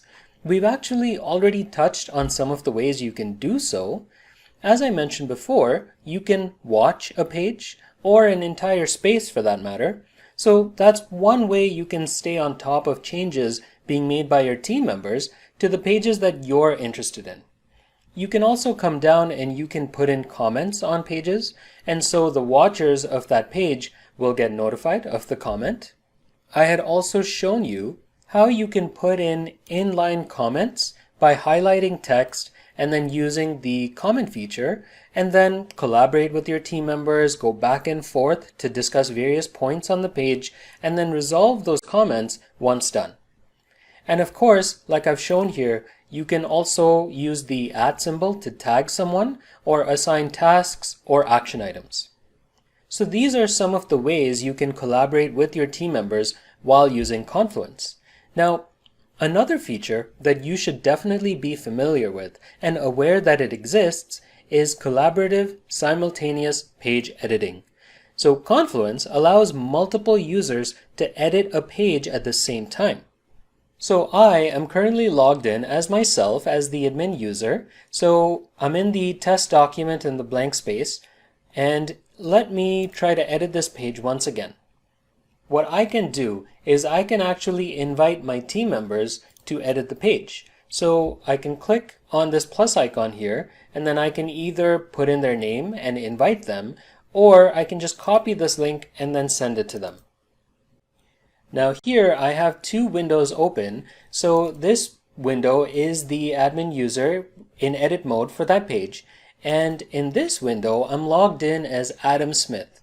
So let's say that the admin user just sent Adam Smith the link to edit that page. So now as Adam Smith, I can come in here and I can paste that link, and that will take me right into the edit mode on the same page. And coming back here, now you can see before there was only the, my Kosh Sarkar user icon, but now I can see that Adam Smith is also viewing the page, and Adam can see the same thing. Let me just close these tutorials here. All right, so now we can actually go and edit the page at the same time. So as Adam, I clicked over here, and now as the admin, I can see that Adam's cursor is actually right there. So if I come in and click somewhere else, if I come in here, I can see the other cursor, the other user's cursor accordingly. So now as the admin user, I can come in and I can just type something out. So let me actually adjust the sizes here so we can see both at the same time. So now if I come in and say this is text by Kosh Sarkar, you can literally see in real time that that text is appearing for Adam as well. So now Adam can come in and he can put in his own text, and the same thing can be seen by Kosh or the admin user, that the text is getting updated in real time. So now let's say Adam has done his changes. He can go in and publish the page, and then here you'll see that Kosh sees an option or notification that Adam Smith just published the page. So technically all these changes are live, and you can ignore these pop-ups that are appearing here. All right, so while those changes are live, Kosh can continue doing his own updates as if he was just updating the page on his own, because there's no one else updating or editing the page right now, and then he can go in and he can publish that as well. Now, technically, before, I believe Confluence used to give the other user a pop-up saying that this page was just recently published and just do a quick refresh, but I don't see that right now. Maybe Confluence or Atlassian is working on that, so maybe that's something that they'll implement eventually. But if I come in now and do a refresh, so you can see this is what we had before. So let me refresh the page. So now we can see the changes that the admin user did. So that's a quick look at how you can collaboratively edit content with other members of your team at the same time. Most web-based content editors like Google Docs, for example, have this feature. So it's not a brand new concept, but it's good that Confluence does have that capability as it makes content creation and collaboration a whole lot easier. I've mentioned that Confluence and Jira go hand in hand. So I wanted to show you some examples of how Confluence integrates with Jira and vice versa. So let me go back to editing our infamous test document. And so the first thing, and this is something that we've actually seen already, is the ability to add a Jira filter. So we had done that by using the Jira macro. And we had seen that you could put in a JQL query and you can display a list of issues. So for example, project equals SSP from our sample Scrum project. And then you can modify the display options. You can remove some of the columns accordingly. And then, you can specify how many issues you want to display. So we had already looked at this. But another thing that you can do is instead of an issue filter, you can display one single issue. So if we take this epic, for example, SSP-24, so let me just put in SSP-24, hit enter. So now we only have one issue. I can insert this. And so what that does is it inserts the issue, but then it displays it in a nice way, in the sense that I have the issue type, the key, the summary, as well as the status of that issue. So I can put in whatever text, and then, I can represent various Jira issues that way. Now, if I actually go into that, so first of all, let me publish this page. So we can see the link appearing as so, and I can click on that. Let me just pop that open in another tab. So now we're looking at the issue details screen for that particular epic, and you can see that because we had included it in the Confluence document, when I scroll down, you can see here that this little Confluence page section now appears with that test document under it, representing that this issue is being referenced in that document. So once again, I can click on this and it'll take me back to Confluence. So that's one way where things are connected. Now, instead of me coming back here, let me edit this page again. Instead of me using the Jira macro, let me just delete that. And coming back to the issue, I could just simply copy the URL of that issue details screen and come back here and then just paste it, and then it automatically converts it into that same format and automatically utilizes that Jira macro to render that issue accordingly. And so if I publish this, we should expect no change. There it is. Another thing that you can do is you can highlight any text. And we had seen before that you can use the comment feature to put in comments on the document, but here you also have the option to create a Jira issue. So once you have the text highlighted and click Create Issue, you'll get this little pop-up here where you can select the project that you want. So I guess let me stick to the sample Scrum project, and then I can specify the issue type to whatever I want. And then it takes the text that I highlighted and puts it into the summary. And then I can put in more text for the description and hit create. And so right from Confluence, I ended up creating a new Jira issue.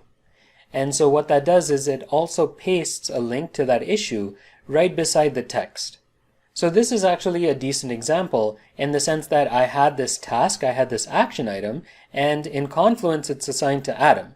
But, I'd rather track the work in Jira, so I can just highlight that and then use that, process that I just demonstrated, and now I have an issue in Jira. So when I click on that, and now when I go to it, we have the issue details here with the summary and the description based on what I had entered. The only thing is, in Confluence, this task was assigned to Adam. It's not going to automatically get assigned to Adam in Jira. That's something you still have to come in and manually do. But at least it creates a very convenient way to create issues in Jira directly from Confluence, and you can see here that that Confluence page is automatically linked. So let me come back to the page. Another thing that you can do is, instead of just highlighting one single line, you can create issues in bulk. So you could do that from a table. But in order for me to do that, I need to have some data here. So let me go ahead and edit this page again. And I'm just going to populate this table with some sample data. Okay, so I modified the table a little bit. I got rid of the header column. I also got rid of the numbered column because what I'm about to show you doesn't end up working when I have a numbered column, and I believe that's another bug that exists with Atlassian right now. So for now, I've just gotten rid of that. And I've populated these two columns here with the user story and description. Again, just for example purposes. So let me go ahead and publish this page. So now what I can do is if I highlight this text from this table, once again, I'll get the create issue option. But this time, Confluence recognizes that I'm highlighting multiple rows in a table, and it gives me the option to create multiple issues from table. So if I select that, now I have the option to, once again, pick the project and the issue type, but then I can tell Confluence that I want the user story column to be mapped to the summary of the Jira ticket, and the description column, or whatever you decide to call that column, mapped to the description field in Jira. So then it gives me examples of what the issues would look like, and this is basically the summary of the issue, and then I can just go ahead and click create. And then all those issues end up getting created. Now, unfortunately, it does not paste a link to the respective issue. As we had seen when we did it just for one individual ticket, it doesn't do that when you're creating it in bulk. But let's go and verify that they did get created. So I'll come back to Jira, and let's go into the issues and filters. We are in the sample Scrum project, and let me just sort this by created. There you go. So now we have our issue 1, 2, 3, and 4 with the respective description that we had in the column. So let's say that you're working on a product and you've created your product requirements document, which contains a table with each row as a requirement. It is literally just a couple of clicks to create issues for each of those requirements. And so all of these are examples and ways that Jira and Confluence are connected to each other, and is why I feel that they go hand in hand and complement each other really well. All right, so that's pretty much it. We're very close to the home stretch of Confluence now, and we've looked at how you can actually create and work with content. Now let's get into some admin related stuff. Now that we've taken a look at the functionality that Confluence offers, let's now take a step into the administration level and talk about permissions. There are 3 levels of permissions in Confluence: global permissions, space permissions, and page restrictions. We have already seen page restrictions and how you're able to apply restrictions on individual pages, so let's now take a look at the global permissions. So to access that, you will head over to the Confluence settings. Once again, I'm logged in as the administrator, so I have access to the Confluence settings. And we just need to scroll down, and under security, you can find the global permissions. So this represents the permissions that are granted to users at the overall Confluence site level. So things like the ability to even use Confluence, or ability to create a personal space or a site space on Confluence are all controlled by global permissions. Okay, and this is how it is laid out. So you've got your individual global permissions here, and they are assigned to the respective groups. So let's take a look at them. They are actually quite self-explanatory. So for example, use Confluence means that this would give the user the ability to even access and use Confluence. The Confluence Administrator gives the ability to administer Confluence. Now, you don't need to worry about System Administrator and attach files to user profile. The System Admin global permission is basically only for Atlassian support. So whenever they need to access your instance to support you or help you in any way, they would assume that role. So it doesn't really apply to you. And the attach files to user profile, this is deprecated. So to be honest, I'm not sure why they still have this listed here, but you don't need to worry about it. And then the personal and create space permissions allow the user to create either a personal or a site space respectively. Okay, and in terms of the groups, we can see here the main groups are administrators, Confluence users, and site admins. You don't need to worry about add-ons, and again, system administrators is for Atlassian support. Trusted users is something we had seen before in the admin section for Jira, where you can set a user to be a trusted user. So this group represents that. But you'll notice here that the main groups that are allowed to create either a personal or a site space are basically administrators or Confluence users or site admins. And these groups are controlled, or I guess configured and set in the site admin section, which we had seen before under the product access and everything around Confluence and who gets access to Confluence. So let me actually go there. So if I click on users, and I'll open that up in another tab, that will take me to the site administration section. And if you recall, under product access, this is where we can see which groups have access to Confluence. And as we expected, it's the administrators, Confluence users, which is the default access group, and site admins. So as you add more groups here, if you decide to do that, they would then appear in this section under the global permissions in Confluence. Okay, and down here there is another section for individual users, but these are again system users. It doesn't really apply to us. It's not something that you can control, so you can leave that as is, and then you can even allow anonymous access to your Confluence site, which basically means that anyone on the web, without needing any kind of login or credentials, can access your Confluence site. And we will take a look at this in just a bit. All right, so let's head back to the site admin. And I believe when we had set up this Confluence site, we had given all the users access to Confluence. So if we go to our users, we've got all the users that we've been working with. Now, something like internal users, so the KS developer, Adam Smith, these are all internal users. It makes sense that they get access to Confluence. And let's also say that the consultant, because the consultant is coming and helping out the team, even the consultant should get access to Confluence. But you may have a situation where a customer doesn't or should not necessarily have access to everything in your Confluence site. So let's take a look at Monica Hall, and just for example purposes, we are going to work with this user. So if I scroll down, we can see that Monica is in the Confluence users group, which is the default access group, and so that's why Monica has access to Confluence. But let's just say that this is not how we want to do it. So we do not want Monica to access everything in Confluence, so let's remove her from this group. And if I do a quick refresh of the page, alright, so there we go, she does not have access to Confluence. But let's say that we do want her to have access, just not access to all the different spaces in Confluence. So what I'm going to do is let's go back to product access, and let's add the customer group to Confluence. So now if I go back to users and let's look at Monica again. Alright, so she does have access to Confluence.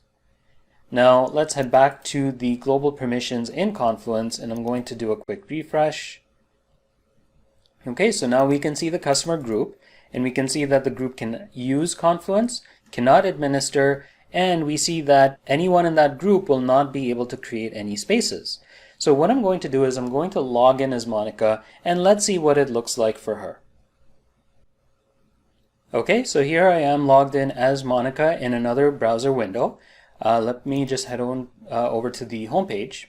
Alright, so we can see that Monica has access to Confluence. So if I go to view all spaces, you'll see that there are no spaces that are showing up, and I don't see the create space option.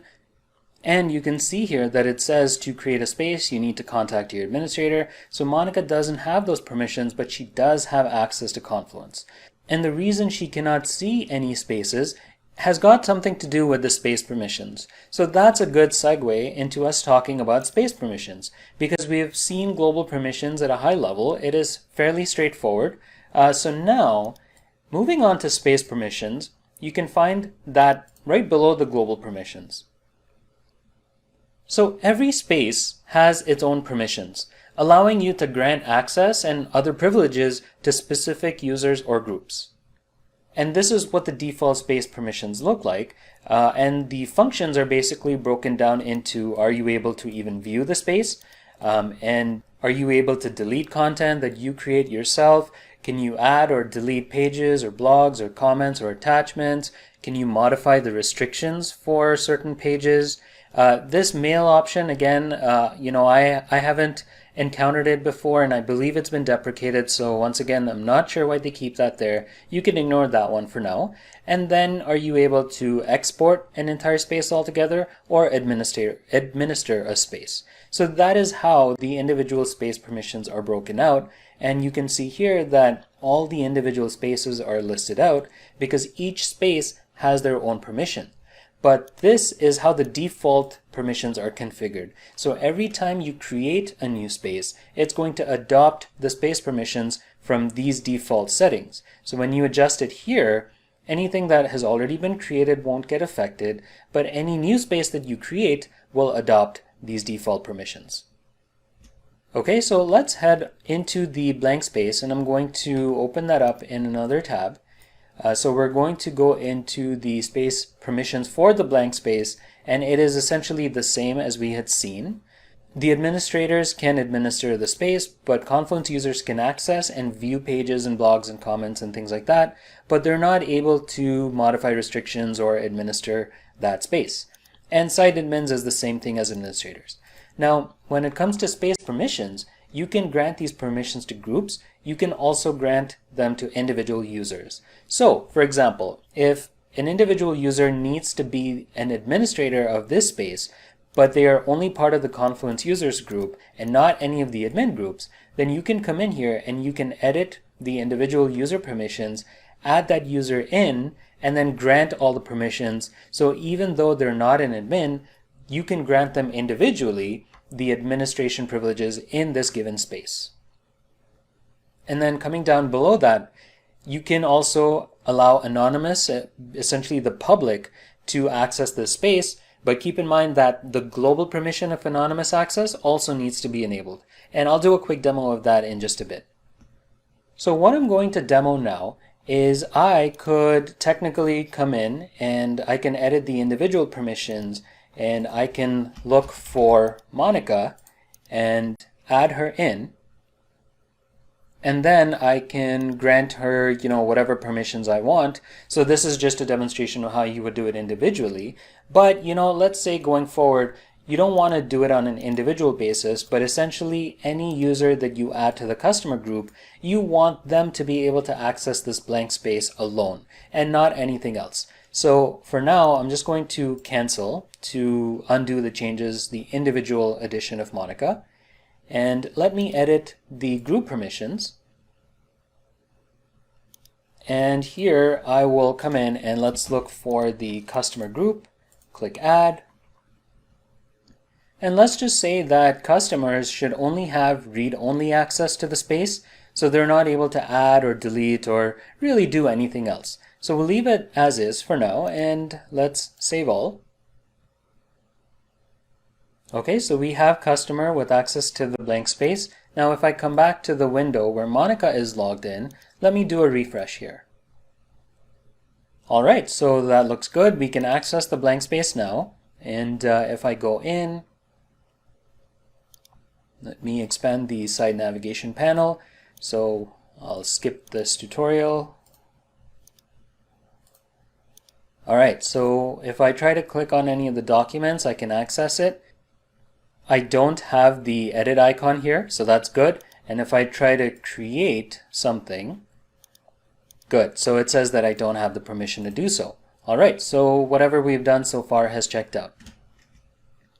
Alright, so that was just a quick demo on that. something to keep in mind if you've added a group or a user and, oh, interestingly enough, Monica remained in the individual users. So anyway, I can remove her. I'll just click on Edit Permissions. Basically, what I want to show you is if you want to remove a group or user, you have to select all and then deselect all. So essentially, make sure that none of the checkboxes are selected. So I'll do the same thing here. And now, if I save, you can see the customer group was removed and Monica was removed as well. So just keep in mind that is how you would be able to remove groups or users from the permissions. Okay, let's take a look at anonymous access and how we can give that. All right, so if I go in and edit the permissions for the space, all right, let me scroll down and let me say that anonymous access, users can have read-only access. So let me save that. Now here you will get a message that anonymous users can't view the space even though we've enabled it because the global anonymous use Confluence permission is still turned off. So we need to go back to the global permissions and scroll down, and actually editing permission button is at the top. Okay, so we'll come down and enable the use Confluence option for anonymous access. We'll save that. Alright, so now if I come back to this window, what I will do is let me log out. So I have logged out. Now technically I am just a random user on the internet, and I can now go to my instance, and basically the wiki home is the home page of Confluence, and you can see here that it's asking me to sign in. So right now I am just an anonymous user and I can see all this. I can see and I have access to Confluence, and I can actually click on the blank space because we had enabled anonymous access for that. And so I can actually come in and I can click on test document. I can view all these documents because this entire space has allowed anonymous access. So just keep in mind that you need to enable the global permission as well as the individual space permission for that. Now we have talked about the global permissions and space permissions.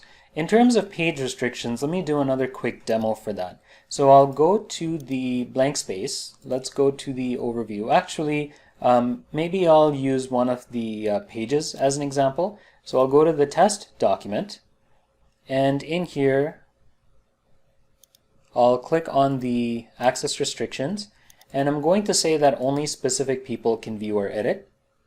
And I'll just say that the Confluence users group can edit, no one else. And once I apply that, so now you can see there's a red lock icon, so the restrictions apply. So now if I come in as an anonymous user, you can see the test document there, right? But let me refresh the page. There you go. So now the test document is missing, so anonymous users cannot access that. So that is another example or way that you can use the individual page restrictions to control who can view or edit a page. All right, the last thing I want to show you is how you can control your personal space permissions to ensure that only you are the one that has access to it. So in this other window, I'm going to now log in as Adam Smith, who is an internal user. Okay, here I am logged in as Adam. So now if I click on spaces and view all spaces, since I'm an internal user, I can see everything. So now let me try to create a space, and I'm going to create a personal space. Click next, and you can really call it anything you want. So let me just do Adam Smith personal space, hit create. Okay, so the space is now created. Now coming back to this other window where I'm still logged in as an administrator, if I go to view all spaces, and if I click on personal spaces, you can see that the administrator can also see Adam Smith's personal space, that it exists, and if I click into it, I can see things. So coming back here as Adam, if you create a space, you automatically become an admin for that space and can grant admin rights and permissions to other users or restrict them if you want. So coming in as Adam, I can go to space settings and I'll head back into the permissions for that space, the personal space. And here I'm going to edit the permissions. So I'm going to deselect everything from the administrators. Same thing for the Confluence users. Same thing for the site admins. I'll come down here, so only Adam Smith has access to everything. And then anonymous users shouldn't have access, and let me save. And that should do it. So now Adam Smith should be the only one with access to his own personal space and can really go about doing whatever he wants. And if I come in as the admin, and let me do a quick refresh. There you go. So now even the administrator gets a message that it's a restricted space. And if I go to view all spaces, under personal spaces, Adam Smith's space no longer appears. So that's something that you could do with your personal space. If you want to just keep it as your own space with no one else having access to it, that's how you would go about it. So we've touched on all the various permission levels in Confluence, starting off with the global permissions at the overall site level, and then drill down into individual space permissions, and then further down into page restrictions, while also looking at how you can allow anonymous access to certain spaces. And my apologies for the longer video, but I guess it's good to get familiar with how this works, and hopefully the small demos that I perform gives you enough to now let you set things up the way you want for your own Confluence site. Let's now take a look at some of the administrative functions for Confluence Cloud. I am back in the settings section of Confluence, which I can access through the cogwheel here.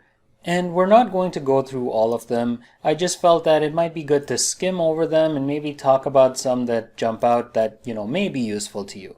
So looking at the general configuration here, starting from the top, we got the site title, which you can change by clicking on Edit. And that is basically what appears in the browser title bar at the top here. And then you've got some other functions you can do, such as playing with the date format, adjusting the attachment size, things like that.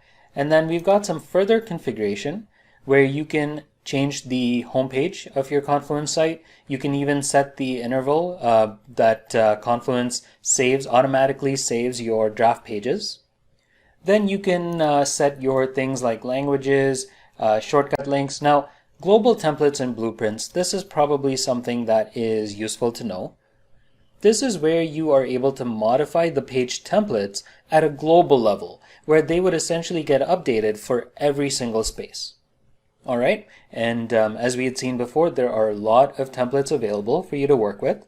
You can even import templates. The recommended updates email. So this is basically like a Confluence newsletter or recommended updates that Confluence sends you based on your likes and comments and things like that. You've got some PDF export settings you can work with. The configure code macro allows you to specify the default appearance of the code block macro whenever you use it. So it sets that default programming language. In this case, it's set to Java. And then coming down here, the Atlassian Marketplace, this is where you can look for add-ons specific to Confluence. So I definitely encourage you to explore what is available that can boost the functionality of Confluence. And then we've looked at the security section. The users and groups will just take you to the site admin. We had taken a deep dive into global permissions and space permissions. And then below that, you can modify things like the look and feel of Confluence, whether it's setting a theme, which I believe you would have to get from the marketplace. You can play around with the color scheme. So this is the default, but you can edit that and change it accordingly. There are style sheets you can work with. You can change the site logo and the fab icon. So various things like that. And then down here in the last administration section, now this is where we start getting a little more advanced and very specific. So, you may not really need to use a lot of these functions. So macro usage, for example, this gives you a breakdown of how you're using your macros and which macros you're using the most, as you can see here. So for example, it tells you that these macros are appearing in the respective number of pages. So just some information that, may be useful to you to know. The audit log is where you can monitor or review the admin level activities happening on your site. You can back up your Confluence site. You can import spaces. The application links is where you will find all the other applications that are linked to Confluence. So in this case, obviously we have Jira, which is, what we've been using. The macro repair is a utility you can use if one of the macros isn't functioning. This might give you more info on that. And then finally, the application navigator. This allows you to add more links in this grid menu. So, if you want to include things like access or a link to your website, then you can do that in the application navigator. So that is a very quick walkthrough of the main administrative functions. To be honest, I don't find myself using these functions very often. The main ones are what we've already gone through in detail, such as the permissions. And once again, feel free to check out the good documentation on any of these functions if you feel you'd want to take advantage of them, especially for things like the look and feel, and so on. I just wanted to end this section of the course with a quick thank you note. I hope that it was helpful in learning about Confluence and how you can take advantage of it to manage your work better and be more productive in general. We did cover a lot in this section and touched on all the main aspects of Confluence. However, if there is something that I missed, because we know that Atlassian is going to keep adding features, tweaking things, improving on what they currently have, so definitely feel free to shoot me a message if you have any questions, and I would be more than happy to help. In the meantime, as well, don't forget about Atlassian's documentation, which you can access from the question mark icon on the top right, and you can see there are a bunch of handy help links that you can use. One specific link that I want to point out is this What's New link here. So when I click on that, it will actually take me to a blog that Atlassian maintains to publish updates on the latest changes that they've made. And you can even go in and watch that page so that you can get notified every time they push an update, and then you can see all the changes and all the features that they've been making. So thanks again for sticking through this course with me, and good luck with your Jira or Confluence adventures in the real world.